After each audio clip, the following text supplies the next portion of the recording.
안녕하세요. 저는 경기도 용인에 사는 40된 여성입니다.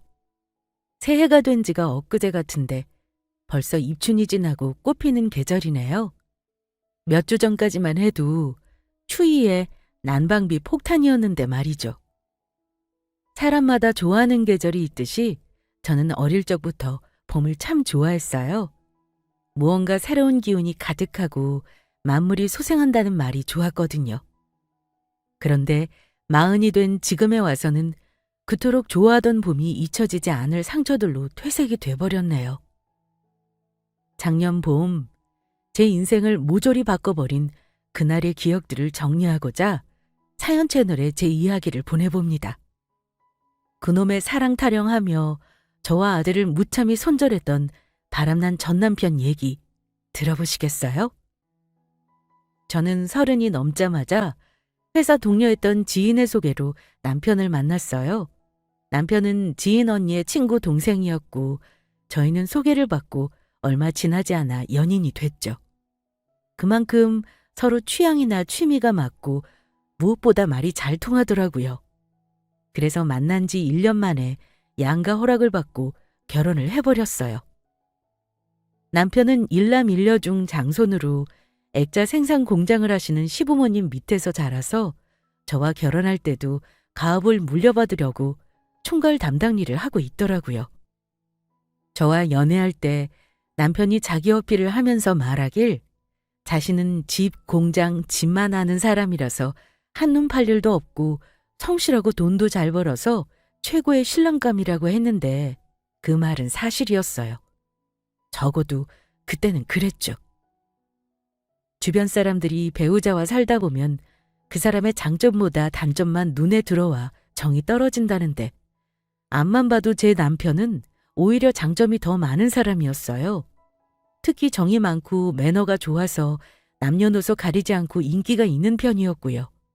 어쩌면 남편은 장점이 지나쳐 단점이 되는 사람이었는지 모르겠네요. 신혼 초 한 번은 남편의 지나친 다정함 때문에 첩부 부싸움을 하는 일이 벌어졌었죠. 그날은 남편을 소개시켜준 지인 언니, 그 남편과 부부 동반으로 저녁 식사를 하는 자리였어요. 아무래도 지인 언니가 제 큰 신우 친구이기도 하고 남편 소개를 해준 장본인이었기에 결혼하고도 자연스레 자주 만나게 되더라고요. 지인 언니가 괜찮은 한정식집을 찾았다고 해서 주말에 부부끼리 바람도 쐴 겸 교회로 나간 참이었어요. 지연아, 너희가 결혼해서 부부 동반으로 이렇게 나들이도 같이 오고 너무 좋다, 야. 그러니까 오늘 날도 좋고 언니가 예약한 식당도 좋고 모두 완벽한데? 어때? 결혼하니까 그렇게 좋아? 네 얼굴 꽃처럼 활짝 폈어. 창희가 잘해주나 보다? 엄청 잘해주지. 이 사람 다정한 거 언니도 잘 알잖아. 나도 그 점에 반했었고. 맞아. 우리 주연이랑 창이랑 잘 어울릴 거라고 내가 첫눈에 알아봤지. 뿌듯하다, 뿌듯해. 누나, 무슨 반찬을 그렇게 먹어? 내가 도와줄게. 그때 서로 식사를 하면서 지인 언니가 콩잎을 못 대고 버둥거리자 남편이 너무나 당연히 자기가 손수 콩잎을 떼어 언니 밥에 올려주더라고요. 그것까지는 저도 웃으면서 이게 요즘 사람들이 논쟁하는 소위 깻잎 논쟁 아니냐며 애인이나 배우자가 다른 이성에게 깻잎을 직접 떼어주고 새우를 까주는 것에 사람마다 설왕설래가 많다더라 하고 말았죠. 그런데 그날 저녁 남편은 눈치를 밥 말아 먹었는지 다시 한번 오해를 살 만한 행동을 하는 게 아니겠어요? 하여튼 창이 너는 매너남이다. 어릴 때도 그러더니 커서도 여전하네. 네 누나가 참 잘 가르쳤어. 저희 형님이 남편 매너를 가르친 거예요? 그건 몰랐네요. 아무래도 남동생이랑 나이 차이가 좀 나니까 어릴 적부터 남자는 여자에게 이렇게 하라는 말들을 많이 가르치더라고. 내가 너희 신우랑 오랜 친구니까 다 지켜봤지? 누나, 잠시만, 입에 뭐 묻었어. 뭘 그렇게 칠칠맞게 흘리고 그래. 누나야말로 어릴 때랑 별반 달라진 게 없구만. 남편의 자연스레 지인 언니의 입가를 닦아주는데 저는 제 기분이고 뭐고 언니 남편 얼굴을 제일 먼저 보게 되더라고요. 아니나 다를까 형부의 얼굴이 황당함과 불쾌함으로 일그러지고 있었더라고요. 그래서 저도 모르게 남편 손모가지를 강하게 때려버렸어요. 남편은 아악소리와 함께 불씨의 공격에 되려 황당하다는 식으로 저를 쳐다봤지만 저는 어금니를 꽉 깨물고 그만하라고 우르렁거릴 수밖에 없었네요. 그 뒤로는 불보듯 뻔하죠. 어색한 침묵만이 저희 부부들 사이에 감돌고 서로 눈치만 보다 빠르게 식사를 끝냈어요. 아마 처음으로 동반 모임을 일찍 파하고 각자 집으로 돌아갔을 거예요. 그리고 신혼집으로 돌아와서 저는 남편에게 다정도 병이라며 따져 물었습니다. 아까 언니한테 한 행동 무슨 짓이야? 나랑 형부도 있는 자리에서 그렇게까지 지나치게 해야겠어? 지나친 행동이라니. 당신 아까도 내 팔 때리고 화까지 내고 왜 그러는 거야? 난 이 상황 도무지 이해가 안 돼. 눈치가 없어도 그렇지 누가 남의 아내 입가를 닦아줘. 그것도 남편이 버젓이 앞에 있는데. 핏줄인 남매도 아니고 현정 언니 엄연히 남이야. 내가 그 언니 콩잎 떼어줄 때 웃으면서 경고한 거 못 알아들었어? 콩잎이 뭐? 사람이 떼어줄 수도 있고 도와줄 수도 있는 거지. 아무리 현정 누나가 남이지만 알고 지낸 지 20년이 넘어. 친가족 같은 사람이라고. 당신 질투 너무 지나친 거 아니야? 내가 나 때문에 이래? 당신이 심지어 언니 입가에 묻은 양념 닦아줄 때 형부 얼굴 당신 못 봤지? 얼마나 불쾌했는 줄 알아? 그런 오해를 왜 구태여 만들어? 가족 같은 사이에 어때서? 그걸 이상하게 바라보는 사람이 더 이상한 거야. 그놈의 콩잎이랑 입가 사건 때문에 지인 언니 부부와는 어색한 사이가 되어버렸고 그 후에는 어쩌다 한번 보는 게 다였네요. 그렇게 결혼을 하고 보니 연애 때는 좋기만 하던 남편의 친절이 흘리고 다니는 게 아니냐는 말을 할 정도로 걱정이 되더라고요. 그래도 저와 처음 대판 싸우고 나서 남편도 눈치가 보이는지 그 후로는 제 앞에서 지나친 친절로 오해를 살 만한 짓은 하지 않았지만 기혼자들이 예전에는 좋았던 어떤 면이 시간이 지나면 단점이 될 수도 있다고 말해주던 의미를 알게 됐었죠. 그리고 결혼 1년 후 저희에게 아기 천사가 오면서 남편과 제 사이에 자식이라는 연결고리가 생겨났고 저희 부부의 결속력은 더 강해졌습니다. 저는 당시 공기업에 계약 사무직을 하고 있었는데 시댁에서는 첫 손주이다 보니 걱정이 되셨는지 남편도 시부모님도 모두 일을 그만두라고 하시더라고요. 처음에는 시어머니가 제가 정직원도 아니고 계약직이니 직장 그만두는 게 뭐가 어렵냐고 하는데 은근 기분이 나쁘기는 하더라고요. 시댁 식구들이 별난 성격이거나 나쁜 사람들은 아니었지만 아무래도 시자가 들어가는 사이다 보니 말 끝에 기분이 상할 때가 왕왕 있었거든요. 결혼 준비할 때도 저희 친정 부모님이 동네 세탁소를 하신다는 말을 듣고 시부모님이 사돈댁 형편이 그리 넉넉하지는 않겠다며 결혼 비용이랑 신혼집까지 다 해주셨어요. 현실적으로 저의 친정 재정이 넉넉하지 않은 건 사실이었지만 굳이 딱 짚어 사돈댁이 돈이 없겠다고 하는 시부모님의 말이 참 아프고 자존심 상한 건 사실이에요. 그랬던 시댁이었기에 제 직장 가지고 다시 한번 낮춰보는 듯한 시어머니의 뉘앙스가 거슬리더라고요. 그날은 아직 직장 계약이 1년 더 남았으니 생각해보겠다는 말만 하고 불어 기분 나쁨을 내색하지는 않았지만 남들이 말하는 시댁에 대한 서운함이 제 안에 조금씩 쌓여가고 있었죠. 그 후 첫 아들이 태어나고 엄마가 된다는 게 어떤 의미인지 뼈저리게 체감하면서 제 스스로가 직장을 그만뒀습니다. 남편과 시댁이 형편이 어려운 것도 아니고 제가 직업에 대한 소신이 명확한 것도 아닌 상태에서 자존심을 내세우며 직장을 계속 다닐 명분은 아이 앞에서는 다 소용없는 일이더라고요.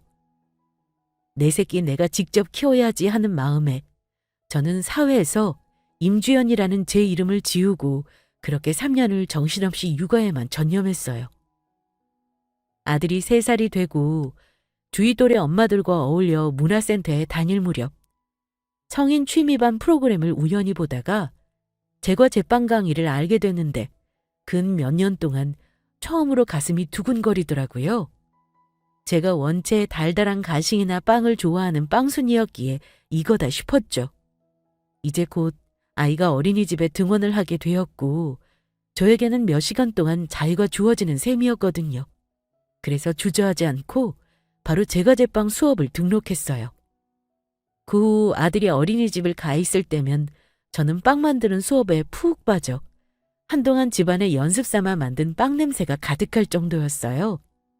당시 아이도 잘 크고 남편 사업도 잘 되고 친정 부모님도 은퇴를 하시고 여유로운 삶을 즐기시니 저는 남부러울 것 없는 평화를 누리고 살았어요. 그런데 그때 제 삶이 덜컹하는 일이 일어나더라고요. 바로 둘째 아이를 유산한 일이었죠. 그리고 다다음 해에도 연달아 아이를 유산하면서 약 3년 사이에 2번의 유산을 겪은 셈이 되었네요. 첫째 아이에게 동생을 낳아주고 싶고 아이를 많이 가지고 싶었던 저는 마음은 굴뚝 같은데 한 번 약해진 자궁은 어찌할 도리가 없더라고요. 그때가 아마 제 인생에서 몸과 마음이 가장 힘들었던 때일 거예요. 하루는 우울해하는 저를 보더니 남편이 조용히 옆에 와서 진지하게 말을 꺼냈어요. 여보, 나는 우리 연준이만으로 충분해. 당신이 이렇게 힘들어하는데 계속 둘째를 낳겠다고 하는 거 나는 더는 못 보겠어. 내가 공장문 닫을게. 지금 정관 수술하겠다는 거야? 그거 하면 평생 아이 못 낳는 거잖아. 요새는 다시 풀 수도 있대. 피임도 위험할 수 있고 그냥 내가 수술할게. 나 더 이상 당신이 임신하고 유산하는 거 마음 아파서 안 되겠어. 그래도 여보, 난 꼭 둘째 낳고 싶어. 내 몸 좀 괜찮아지면 다시 아이 가지자. 의사 선생님이 이번에 당신 몸과 마음이 더 우선이라는 말 하시는 거 잊었어? 우리 그냥 아이 하나로 만족하자. 난 아이 더 안 필요해. 그리고 무엇보다 당신이 더 중요하고. 여보, 난 당신이 그렇게 생각하는 줄 몰랐어. 신혼 초에 당신도 최소 아이 셋 낳고 싶어 했잖아. 아니야? 나도 아이 좋아하지. 하지만 상황에 따라 달라질 수 있어. 당신 몸이 약하고 연준이도 딸 같은 아들로 잘 자라고 있으니까 뭘 더 바라겠어? 너무 아이에 집착하지 말고 그냥 이렇게 새 식구 단란하게 살자. 제가 아이를 많이 원한 것도 있었지만 남편도 자식 욕심이 컸기에 둘째를 낳으려고 노력한 면이 있었거든요. 그런데 남편이 너무나도 따뜻하게 저를 안아주면서 제 건강이 더 소중하다며 아이는 첫째로 만족하자는 거예요. 제 나이도 어느덧 30대 후반으로 접어들었으니 임신은 접고 남편은 자기가 정관수술을 하겠다고 했어요. 그때는 남편이 저를 너무도 아끼고 사랑해주는 것 같아 저도 모르게 남편에게 안겨 펑펑 울었네요. 그 후 저는 제 취미로 들었던 제과 제빵을 전문적으로 배우기 시작했고 제빵사 자격증을 땄어요. 제과 공부에 영혼을 바쳐 하다 보니 유산의 아픔이나 아이를 키운다고 경력 단절된 제 현실 등 가슴속에 응어리 져있던 많은 것들이 해소되는 기분마저 들더라고요.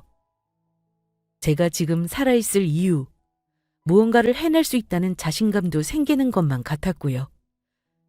그렇게 제 우울증은 빵이라는 존재 덕분에 극복할 수 있었어요. 그리고 어느 주말, 그날은 오랜만에 시어머니가 아이를 봐준다고 하셔서 제가 짬을 내어 빵을 한가득 만들어 남편이 있는 액자 공장에 간 날이었어요. 남편 말로는 그 주에 주문량이 많아서 주말 내내 야근 및 잔업을 해야 한다고 했거든요. 그래서 제가 시간이 난 김에 공장 직원들과 남편을 위해 간식을 만들어 간 거였죠. 몇 달 만에 액자 공장을 갔더니 생산 직원분들이 반가워하며 인사를 해주셨어요. 사모님, 너무 오랜만이네요. 아이고, 또 뭐 이런 빵까지 들고 오셨어요. 이거 다 직접 만드신 거죠? 말해 뭐해. 우리 사모님 제빵사잖아. 안 그래도 이 빵 먹고 싶다는 직원들 많았는데 잘 됐네요. 다 불러서 잠시 빵 먹고 일해야겠어요. 먹고 싶으셨다니 다행이에요. 많이 드세요. 제가 자주는 아니더라도 종종 또 만들어 오겠습니다. 그런데 공장장님 어디 계세요? 사무실에 있으실까요? 어머, 사모님, 이번 주말 사장님 근무 안 하시는 날이잖아요. 모르셨어요? 요새 늘 주말마다 오프셨는데. 이제 평일만 공장 근무하시는 걸로 바꾸셨어요. 반년 가까이 됐는걸요? 에? 주말 근무를 안 한다고요? 이번 주 물량이 많아서 잔업한다고 들었는데요. 저희가 잔업이죠. 사장님 무슨 잔업을 하세요? 깜빡 잘못 들으셨나 보다. 암튼 저희는 빵 잘 먹을게요.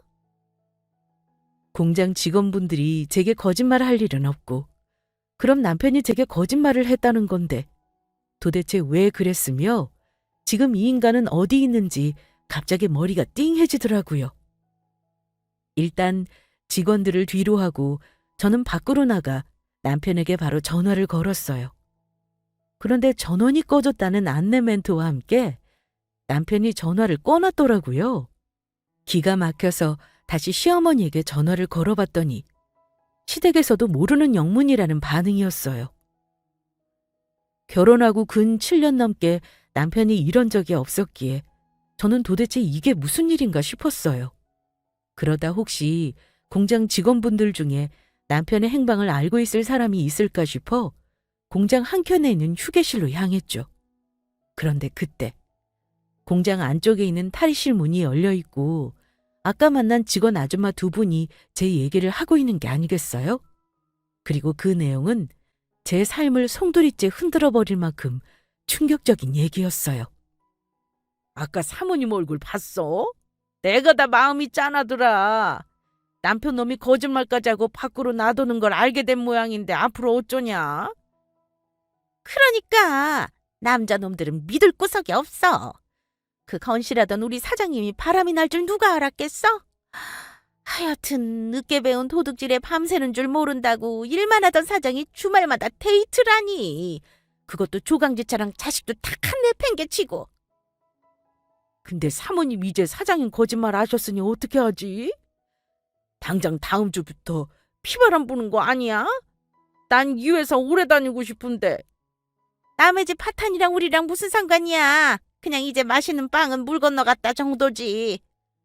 난 사모님 참 사람이 친절하고 복 있어 보이는 게 좋았는데 사장님도 그러시면 벌 받는데 말이야. 땅이 무너진다는 말을 그때 처음으로 실감했습니다. 어쩐지 아까 공장 직원들이 제 눈치를 요리조리 본다 했더니 이런 뒷이야기가 숨어 있을 줄 꿈에도 몰랐었네요. 후들거리는 다리를 억지로 부여잡고 어떤 정신으로 집에 돌아왔는지도 몰랐습니다. 일단 시댁에 연락해서 아이를 주말 동안 봐달라는 부탁만 드리고 저는 꺼져 있는 남편 휴대전화에 문자 메시지를 수십 통 보냈습니다. 그리고 마지막으로 빨리 집으로 안 오면 제가 죽는 꼴을 볼 거라고 경고를 남겼죠. 하지만 이 남자는 작정을 했는지 토요일 밤이 지나고 일요일 오후가 지나도록 연락도 없고 집에도 안 돌아오더라고요. 저는 거실 소파에 덩그러니 앉아 자지도 먹지도 못하고 하염없이 앉아 기다릴 뿐이었고요. 그렇게 시간이 지나 일요일 밤 9시가 돼서야 현관문 도어락 열리는 소리가 들려오더군요. 커다란 짐 가방을 한 손에 들고 남편은 하품을 쩍쩍하면서 저를 보더니 아무렇지도 않게 휴대폰을 쑥 내밀었어요. 나 아까 휴대폰 켜고 깜짝 놀랐잖아. 문자를 무슨 30통이나 보내. 죽는 꼴을 본다는 말은 또 뭐고? 잘 놀다 왔니? 주말 내내 로맨스 드라마 찍으니까 넌 좋았겠다. 난 공포 막장 드라마 혼자 찍고 있었는데. 무슨 말인지 알아듣도록 설명해. 뭐가 어떻다는 거야? 당신 바람났어? 공장 직원들이 그렇게 말하던데 뭘 어떻게 행동하고 다녔길래 그런 말이 나와? 진짜 바람났니? 와, 환장하겠네. 직원들이 그래? 나 바람났다고? 이번 기회에 직원 기광 좀 확실하게 잡아야겠네. 어디서 말도 안 되는 소리 하고 있어. 자기들이 나 바람 피는 거 봤대? 저는 주말에 공장을 갔던 일, 거기서 직원들이 남편은 주말에 일하지 않는다는 말과 함께 바람이 난 것 같다는 말을 들었다고 남편에게 다 토해냈어요. 그런데 그 말을 듣자마자 남편이 엄청난 웃긴 얘기를 들은 것처럼 눈물까지 흘리며 박장대소를 하더라고요. 그러면서 자기는 여태 주말마다 대학 동창들하고 낚시 다니거나 레저 스포츠 하러 다녔다고 하는 거예요. 제가 의심이 가면 지금이라도 친구들 다 불러주겠다고요. 그럼 왜 여태 나한테 말도 안 하고 이번 주말에 야근한다고 거짓말을 해? 당신 저번에 유산하고 아직 몸도 성치 않고 제빵 공부 빼고는 애 키우는 데만 매달려 사는데 나만 이렇게 친구들이랑 놀러 다닌다고 하면 좋겠어? 반대하거나 기분 안 좋을 게 뻔해서 그랬지. 이렇게 알게 될 줄 몰랐어. 이번에 거짓말한 건 미안해. 뭐? 그걸 지금 변명이라고 말하는 거야? 말도 안 해보고 나를 지레짐작하지 마. 다른 것도 아니고 당신 여가 생활인데 내가 뭘 할 게 뭐가 있어? 말이라도 고맙다. 대신 다음에 내 동창들 모임에 당신도 같이 가. 가서 보여줄게. 그러고 나서 다음 주 주말, 남편은 진짜 저를 대학 동창들 모임에 데리고 나갔어요. 그날은 고깃집에 총 10명 정도 되는 남녀 동창생들이 있었고 대학에서 만화 동아리 선후배 사이들이라고 했어요. 어떨 때는 30명이 나오고 어떨 때는 5명만 출석한다며 남편이 이 모임의 회장이라고 하더군요. 재수씨, 거의 6년 만입니다. 연준이 돌잔치 때 보고 오랜만이죠? 네, 안녕하세요. 남편이 주말마다 어디 가나 궁금했는데 이 모임에 나오는 건지 몰랐어요. 장이가 모임 회장이 된 지 이제 반년인데 그래도 이 녀석이 매주 주말마다 적극적으로 애들 모으니까 그나마 유지가 되네요. 그전에는 이름만 있는 유령 모임이었거든요. 웬일이냐? 늘 모임 운영 이따위로 하냐고 욕하던 놈이 마누라 앞이라고 추켜 세워주네? 그 모임에서 남편은 모처럼 생기 있는 눈을 하고 마치 20대 청년이 된 얼굴을 하며 즐거워하더라고요. 늘 공장 일에 찌들어 어둡던 얼굴이 환하게 빛나니까 저도 미웠던 마음이 풀리며 주말이라도 이렇게 쉬게 해주자 싶었어요.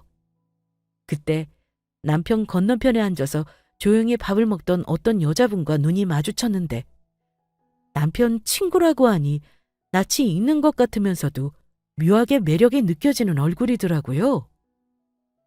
저는 분명 처음 보는데 여자분은 저를 알고 있는 눈치였어요.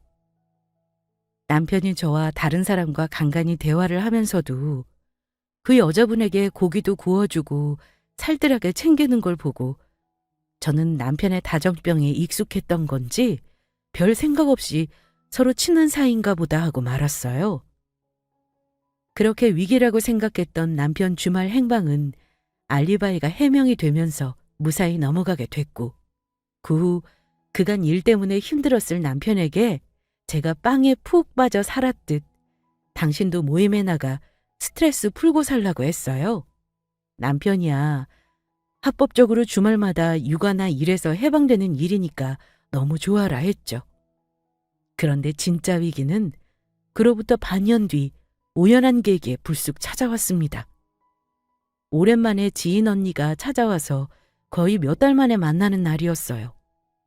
저희 부부보다 늦게 아이를 낳은 언니는 아이가 이제 막 3살이 되어서 육아에 정신이 없어 보이더군요. 어린아이를 키우는 엄마들이 다 그렇듯 만나자마자 애들 얘기에 시간 가는 줄도 모르고 이야기를 꽃피우고 있다가 언니가 갑자기 저를 보고 오늘 꼭 할 말이 있다고 찾아왔다고 하더라고요. 주연아, 요새 네 남편이랑은 어때? 잘 지내고 있어? 창이가 잘해줘? 이제 우리 부부도 횟수로 결혼 8년 차인데 늘 연애 때처럼 뜨겁고 좋을 수는 없지. 하지만 언니도 알다시피 내 남편이 기본 매너가 좋은 사람이라 아직은 괜찮아.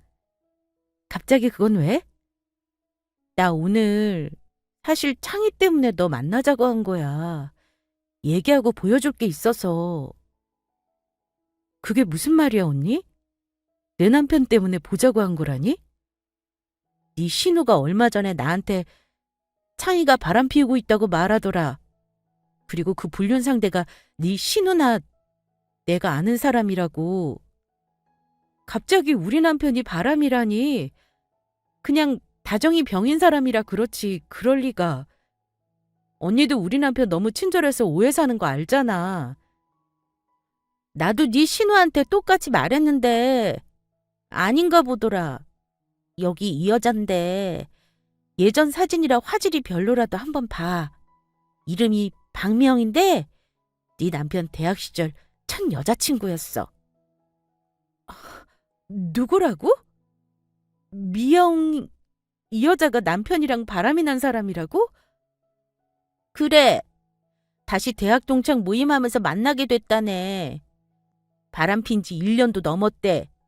네 신우가 아무 말 하지 말라고 했지만 너희 부부 연결해준 사람이 난데 가만히 있을 수가 있어야지. 어떻게 하니? 언니가 제게 조심스레 넘겨준 사진을 보는데 순간 비명이 새어나올 뻔했어요. 남편이 바람이 났다고 하는 여자는 바로 예전 대학 동창 모임에서 건너편에 앉아 묘한 눈빛을 주던 여자였거든요. 남편의 첫 여자친구이자 불륜의 상대라니. 신우 입에서 바람이라는 말이 나왔다니 확실한 거였죠. 결국은 반년 전 공장 직원들이 하던 말들이 다 사실이었던 거예요. 남편의 치밀한 모르쇠에 그저 다정해서 이 사람이 누구에게나 잘하고 오해를 일으키는구나 하고 넘어갈 게 아니었던 거죠. 저는 언니가 건네준 그 여자 연락처를 받아들고 다짜고짜 연락부터 했어요. 그랬더니 상간녀는 뭐가 그렇게 당당한지 만날 장소랑 시간까지 바로 정해주며 나오라고 하더군요. 그리고 상간녀와의 첫 대화는 역시나 나이스하지는 않았어요. 저 기억나세요? 이런 날이 올 거라고 생각했지만 생각보다 빨리 왔네요. 얼굴이 굉장히 원통해 보이고 감정 조절이 안 되는 걸로 봐서 창이랑 제 사이 알게 된 지 얼마 안 됐나 보네요. 남편 뺏긴 것 같아서 분해요? 좀 한 번을 아니라고 부인도 안 해요? 그저 뻔뻔하게 불륜 인정하는 겁니까? 원래 창이는 제 거였으니까요. 제가 첫 여자친구였고 결혼까지 말이 오가던 사이였어요. 제가 고아라고 시부모님들이 반대해서 못했을 뿐이죠. 과거에 인연이 있다고 다 내 거예요? 불륜을 저지르고도 그런 논리라니 그쪽 정신세계가 의심이 가네요.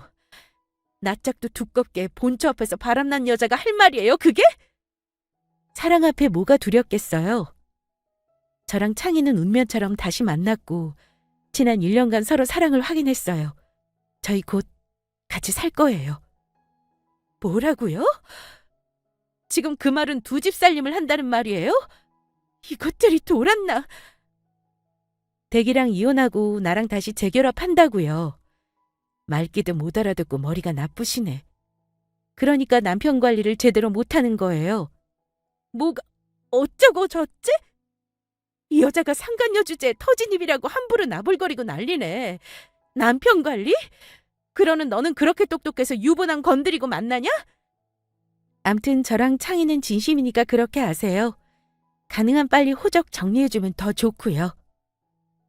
그년도 말을 하는 꼬락서니가 정신을 좀 차려야겠더라고요. 그래서 의기양양하게 말을 퍼부는 상간녀 얼굴에 냉수를 뿌려주고 카페에서 나왔습니다. 후에 알고 보니 그 카페가 상간녀가 운영하던 거던데 그러든 말든 병하게 찬 주위 사람들 시선에 아랑곳하지 않고 저는 분노에 찬 걸음을 하고 집으로 돌아왔어요. 집에 와서 혼자 덩그러니 지난 일들을 떠올려 보는데 남편은 거짓말에 놀아나 반년 전부터 외도 꼬리가 잡힌 걸 모르고 오히려 바람을 대놓고 피라고 모임에 나가라고 등 떠밀어준 꼴이었어요. 저는 도저히 끓어오르는 화를 참을 수가 없어서 아이를 시어머니에게 부탁하고 바로 남편이 있는 공장으로 향했습니다. 퇴근이 가까운 시간이라 직원들은 정신없이 마무리를 하는 분위기였고 남편 사무실 쪽으로 사람 한 명 안 보이더군요. 평소 같았으면 하지도 않을 짓이지만 노크도 없이 남편 사무실 문을 벌컥 열고 들어갔습니다. 깜짝이야. 당신 노크도 안 해? 여긴 엄연한 내 직장이야. 매너 좀 갖춰. 왜 놀라? 못 찔리는 거 있니? 매너고 나발이고 내가 아까 누구 만나고 왔는지 알아? 전화 받았어. 미영이 만났다며? 이렇게 된 김에 우리 대화 좀 하자. 뭐? 미영이? 이제 둘 다 쌍으로 뻔뻔하게 나오시겠다. 언제는 바람 아니라며. 그냥 동창 모임이라고 딱 잡아떼더니 이제 와서 뭐? 너도 진짜 쓰레기다. 인간 쓰레기! 당신이 무슨 말을 해도 내가 잘못한 건 맞아. 이렇게 다 알게 된 거 우리 이참에 정리하자. 이혼해줘. 도대체 자신이 무슨 말을 하고 있는지 알고 짓거리는 거야? 지금 당신 입으로 불륜 인정하고 이혼하자고 먼저 말을 꺼낸다고? 진짜 머리가 횟가닥 돌았니? 정신 나간 거야? 나 지금 너무 이성적인 상태야. 아까 미영이 만났다니까 더 설명할 건 없겠다. 내 첫사랑이었고 그 여자는 내가 그 품에서 쉴 수 있게 해줘. 당신은 당신이 힘들면 있는 티 없는 티 다 내가면서 내 희생을 요구하지만 그 여잔 달라. 이제 곧 4자 나이 바라보는데 지금이라도 내 평생의 사랑이랑 다시 재결합하고 싶어. 그러니 이혼해줘. 어떻게 나랑 산 세월이 8년인데 고작 1년 전에 과거 사람 만났다고 이런 짓을 벌여? 남편은 제 질문에 대답도 안 하더니 책상 깊숙이 넣어둔 서류 몇 장을 꺼내주는 게 아니겠어요? 그런데 그 서류를 보는 순간 저는 다리에 힘이 풀려 주저앉고 말았어요. 바로 합의 이혼 서류였거든요. 뻔뻔한 상간녀 말처럼 남편은 이미 우리 이혼을 준비해왔었나 보더라고요. 이혼 서류야. 도장만 당신이 찍으면 돼. 사랑하는데 시간이 뭐가 대수야. 서로 20년 만에 다시 만났지만 서로를 향한 사랑이 아직 변치 않았다는 걸 확인했을 뿐이지. 더 미쳐도 단단히 미쳤구나. 어떻게 아이와 가정이 있는 인간이 이렇게 무책임하게 가정을 파탄내? 네가 그러고도 사람이니? 뭘 잘했다고 이혼을 하라 말하냐고. 당신도 껍데기만 남은 나 데리고 살아봐야 뭐하겠어. 아직 우리 30대 후반이고 나랑 헤어지고 충분히 새 출발할 수 있잖아.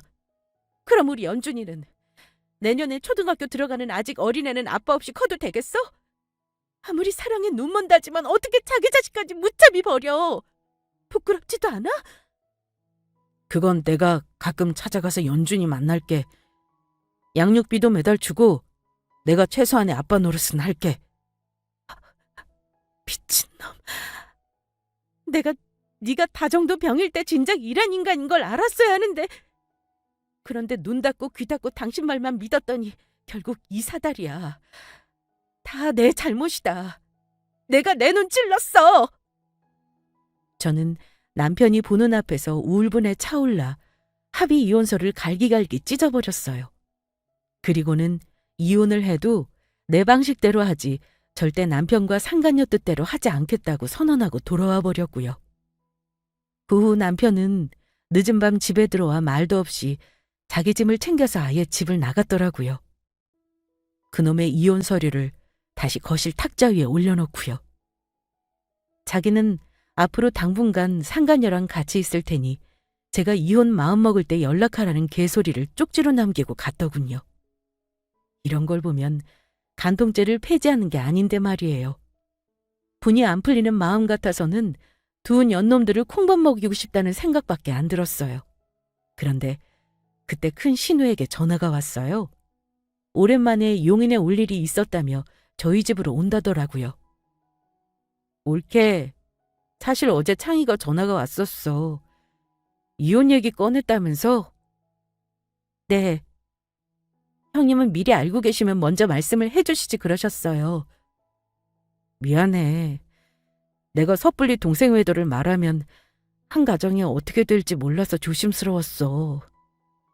어머님, 아버님은 이 사실을 알고 계세요? 얼마 전에 알게 되셨지. 창희가 집에 가서 이혼하고 재혼한다고 했거든.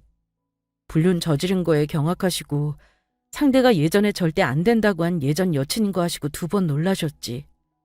아빠는 호적에서 판다고 난리고 엄마는 알아 누우셨어. 차마 올케한테 말 못하길래 내가 왔어. 올케는 어떻게 하고 싶어? 이혼하고 싶죠. 누가 바람난 남자와 살고 싶겠어요? 그래도 우리 연준이 때문에 고심하고 있어요. 나도 돌싱이긴 하지만 다 장단점이 있더라. 사람이 바람나고 눈 돌아가면 별짓 다 한다고. 내 전남편 놈도 가관이었는데 내 동생 놈은 바람핀다고 정관수술까지 하다니. 말세도 이런 말세가 없어. 네? 바람 때문에 정관수술을 했다니요? 내 동생 정관수술 몰랐어? 자기는 바람펴도 애 낳을 생각 없다고 수술했었잖아. 남편 보고 미친놈이라고 말은 했었지만 바람 때문에 정관수술을 하다니요. 저한테는 제가 유산하고 몸 상할까 수술한다고 해놓고서는 결국 이런 흉한 뒷이야기가 있을 줄 꿈에도 몰랐지 뭐예요? 저는 그것도 모르고 남편 놈이 저를 진짜 아끼는구나 감동을 했었는데 말이죠. 뒷목이 뻐근해지면서 생애 처음 딱 죽고 싶은 심정이었어요. 그 후 몇 날 며칠을 고민으로 밤을 새우다 잠든 아들을 안고 오열했어요. 이 가정을 끝까지 지키고 싶었지만 이제는 끝이구나 싶어서요. 저를 사랑하지 않고 그럴듯한 핑계로 속여 정관수술까지 하고 바람을 핀 남자는 제 쪽에서 사양이었습니다. 이혼 결정하고 나니 오히려 방향성은 명확해졌고 저는 변호사를 선임해서 이혼 소송을 준비했습니다. 배우자를 속여서 정관수술을 하고 외도까지 한 이상 소송은 제가 유리한 편이라고 했어요. 그리고 소송을 준비하면서 사는 집도 남편 명의이고 시부모님의 해준 집이니 아들을 데리고 친정으로 이사를 갔고요. 친정 부모님은 제가 이런저런 연유로 이혼 소송 중이라고 했더니 처음에는 크게 놀라시다가 바람난 남편놈에게 같이 분노하셨어요. 친정엄마는 며칠을 알아 누우셨지만 더 늦지 않게 제 인생을 바로 세우려면 어쩔 수 없는 불효더라고요. 이혼 소송을 진행하면서 남편과 상간녀에게 각각 위자료 청구 소송, 양육권, 양육비 청구 소송, 재산분할 소송도 한꺼번에 진행했는데 특히 남편에게 보란 듯이 제 정신적 피해 보상을 많이 뜯어내고 싶었어요. 그래도 다행인 건 재산분할을 할 때 가장 중요한 기준은 기여도라고 했고 남편 재산이 꽤 되는 만큼 많이 받을 수 있겠더라고요. 1년 가까이 걸린 이혼 소송에 남편은 몇 번이고 저를 찾아와서 소송까지 할 거 뭐가 있냐, 왜 이렇게 일을 복잡하게 만드냐, 재산분할이 웬 말이냐 등 자신이 불리해지니 본색을 드러내며 악담을 퍼붓고 갔지만 어쩌겠어요. 자기가 한 짓의 죗값을 받아야죠. 그렇게 오랜 시간이 걸린 소송은 제 승소로 끝이 났고 남편과 상간녀에게 각각 2천만 원씩 위자료를 받고 재산분할로 남편 명의 아파트 하나를 받도록 판결이 나서 5억 남짓한 돈을 받았네요. 생각보다 이혼 소송이 길어진 게 싫었는지 후에 가서 남편과 상간녀도 판결에 따라 빠르게 돈을 줬어요. 양육권도 제가 가지고 남편이 양육비도 매달 200만 원씩 주기로 하고 다시는 안 보고 싶은 인간들과 그렇게 관계 정리가 깔끔하게 되는 듯 보였습니다. 저는 남편에게 받은 돈으로 전셋집을 구하고 다시 일을 시작하기로 했어요. 아이도 이제 초등학교를 다니게 됐으니 아이 학교 시간에 맞춰 집 근처 디저트 카페에서 빵도 굽고 매장 관리도 하는 알바를 시작했죠. 늘 저를 위로해주는 빵이 있는 환경이라 정신없이 적응하고 일하는 시간이 치유처럼 느껴지더라고요. 시간은 어느덧 한 해가 지나가고 눈을 떠보니 제가 이혼한 지 어느덧 1년이 되더라고요.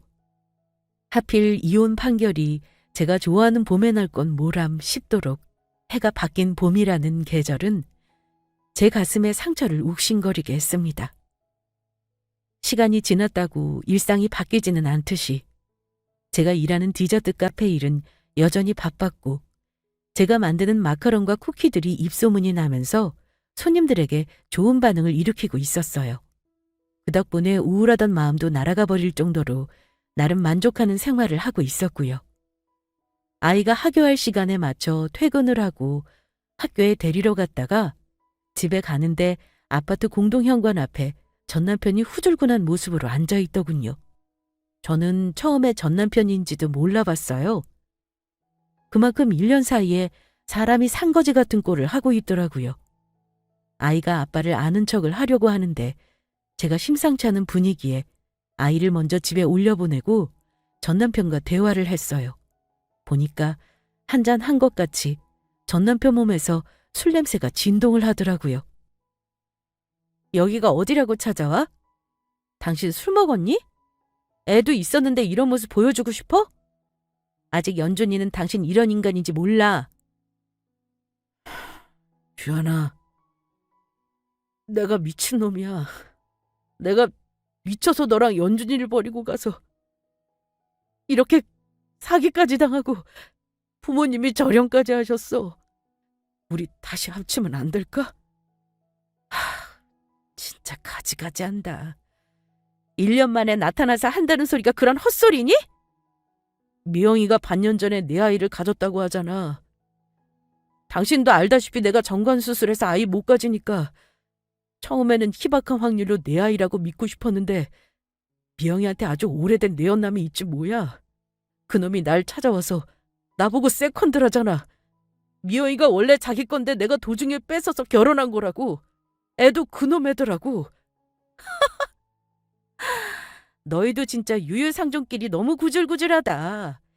왜 그러고 사니? 내가 간만에 코미디쇼보다 더 재미있어서 웃다가 눈물이 다 난다야. 그래서 2번 이혼이라도 해? 대단하다 한창이. 너희 보수적인 부모님이 얼씨구나 하셨겠네. 이혼 이미 했어. 부모님은 미영이가 외도해서 다른 남자 아이 가졌다는 말을 듣고 날 절연하셨고 조강지처였던 당신이랑 친손주 다시 안 데려오면 평생 나 안 본다고 하셔. 그래서 그것 때문에 나랑 다시 합치자고? 내가 미쳤니? 참. 그만 웃겨. 나 진심 배꼽 빠지겠다. 여보, 나 미영이한테 가진 재산도 다 뺏기고 알거지야. 당신이 오늘부터 나 좀 재워주면 안 돼? 내가 이래서 다 갚을게. 연준이한테도 아빠가 필요하니까 내가 예전보다 더 잘할게. 우리 같이 살았던 정이 있잖아. 제발. 이미 늦었어. 나랑 연준이를 매몰차게 버린 건 당신이야. 기억 안 나? 그래서 이렇게 후회하고 살잖아. 제발 도와줘. 당신은 나 버리지 말아줘. 진짜 당신같이 이기적인 놈은 내가 생전 본 적이 없어. 정도껏 하라고. 당신은 운명적 사랑 찾아 떠난 거였으니 그 결과에 책임도 져. 앞으로는 이렇게 대화할 생각도 없으니까 알아서 살아. 전 남편은 본인의 선택으로 집할 지각권 주제에 세상이 자기에게 왜 이리 냉혹하나 이러고만 있더라고요. 어쩌면 금수저 집안에 태어나 시부모님 덕분에 사장 소리 듣고 여유 있게 살았던 인간이 그런가 싶기도 하고. 암튼 끝까지 자기 위주의 변명만 늘어놓는 걸 저는 냉정하게 뿌리치고 다시 만나주지 않았어요. 양육비도 어떤 달은 들어오고 어떤 달은 안 들어올 때도 있었는데 법적 처벌도 가능하다고 했지만 연락하기도 싫어 내버려 뒀습니다. 그 후 지인 언니 말을 들어보니 시댁에서 손절당하고 할 수 있는 일이 없어서 막노동이나 택배 상하차 일을 한다고 하더라고요. 2번째 마누라한테 다 뜯기고 파산 상태로는 일반적인 일을 하기 어려우니 선택지가 그럴 수밖에요. 불쌍하기는커녕 그 어리석음에 진저리가 날 정도였습니다. 행복한 일상과 가족을 버리고 사랑만 보고 떠났을 때는 이런 결과도 받아들일 수 있어야죠. 세상이 그렇게 만만한가요? 지금은 제 이름을 건 마카롱 디저트 가게를 창업하려 점포를 알아보고 있습니다. 알바로 시작했었지만 전에 일한 카페에서의 성공이 제게 자신감을 주더라고요. 아이를 키운다고 경력이 단절됐다며 좌절만 할 게 아니라 저를 일으키고 다시 나아가게 하는 건 결국 저라는 사람밖에 없더군요. 이런 깨달음을 가지니 두려울 게 없고 저라는 사람을 더 신뢰하게 됐어요. 여러분은 살다가 내가 왜 이렇게 운이 안 풀리나 싶을 때가 있으신가요? 모든 운은 흐름이 있고 위로 아래로 파동을 그리듯이 주기가 있다고 하더라고요. 하지만 중요한 건 그 운만 믿을 것이 아니라 스스로가 노력하고 무엇이든 꾸준하게 해나가는 삶의 자세가 아닐까 싶습니다. 자기의 가슴을 뛰게 하는 일, 인생에서 가장 하고 싶은 일이 무언지 생각해보고 용기를 내어보세요. 저처럼 짧은 기간에도 많은 변화가 있으실 거예요. 사연 들어주신 분들 모두에게 귀한 감사의 말을 전합니다. 모두 건강 조심하시고 살고 싶은 당신의 삶을 당당히 사세요.